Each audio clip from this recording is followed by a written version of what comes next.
வர்ஜினாவை பொறுத்தளவுலையும் இன்னும் கொஞ்சம் கூடுதலாக என்னன்னு கேட்டீங்கன்னா, அவர் என்னுடைய சொந்த தங்கச்சினா எங்க பெரியப்பாவுக்கு அவர் கான்ஸ்டபிளா இருந்து ரிட்டையர் ஆனாரு. அவருக்கு நிறைய குழந்தைங்க அவங்க வீட்டுல ஒரு 16-17 குழந்தைங்க பிறந்தது. அதுல ஒரு 3-4 குழந்தைங்க இறந்து போச்சுது. இறந்து போனது போக 8 ஆண் குழந்தைங்களும் 6 பெண் குழந்தைகளுமாக வீடு சென்னையில இருந்தாங்க. நான் தர்மபுரி. அப்பா அம்மாவுக்கு நான் ஒரே பொண்ணு.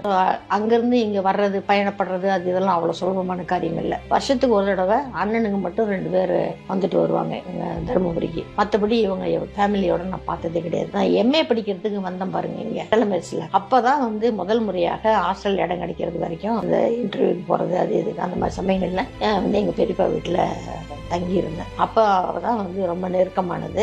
அந்த 6 பெண்கள்ல எனக்கு ரொம்ப ஃப்ரெண்டாக இருந்தது இந்த கல்யாணின்ற பொண்ணுதான். ஓரளவுக்கு என்னுடைய டேஸ்டும் அவள் டேஸ்ட்டும் ஒரே மாதிரி இருக்கும். ஓரளவுக்கு பார்க்கறதுக்கும் என்ன மாதிரி இருப்பா. ஸோ என் கூட அவள் தான் ரொம்ப ஒட்டுதலாக இருந்த பெண் அவள்.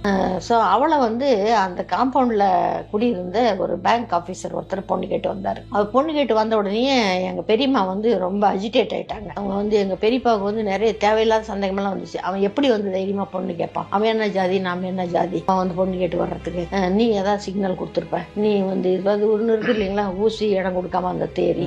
ஸோ அதை ஆரம்பிச்சுக்கிட்டு அவ பாவம் ரொம்ப அழுது கிளம்பி எனக்கு தெரியவே தெரியாது, நான் அந்த ஆளை பார்த்ததே கிடையாது, அந்த ஆள் என்ன பார்த்துருக்காரு, நான் பார்த்ததே இல்லையே சொல்லிட்டாங்களேன்னு அவர் ரொம்ப ஃபீல் பண்ணான். இந்த சம்பவம் நடந்த ஒரு 10 தினங்களுக்குள்ள அவசரமா அவ கல்யாணத்தை ஏற்பாடு பண்ணி அவளை காட்பாடி பக்கத்துல லத்தேரின்னுட்டு ஒரு சிறிய கிராமம். அந்த கிராமத்துல ஒரு விவசாயிக்கு அவளை கல்யாணம் பண்ணி கொடுத்துட்டாங்க. சுத்திலும் வயலு, பக்கத்துல ஒரு பெரிய தரக்கிணறு. நீங்க பாத்திருப்பீங்களான்னு தெரியல, அந்த மாதிரி கிணறு எல்லாம் கிட்டத்தட்ட ஒரு 60-40 அகலத்துல இருக்கும் அந்த கிணறு மட்டுமே.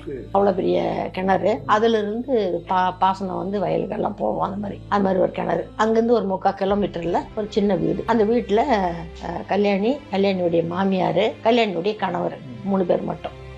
அவங்க கொழுந்தனார் ஒருத்தர் இருந்தாரு, அவர் ஆர்மியில இருந்துட்டாரு. ஸோ இந்த பொண்ணு அங்கே போய் கொடுத்தன பண்ணி ஒரு பெரிய lot of cultural difference. TV கிடையாது, ரேடியோ போடக்கூடாது. அப்புறம் மாமியார் கடந்து போகும்பொழுதெல்லாம் எந்திரிச்சு நிற்கணும் இவா.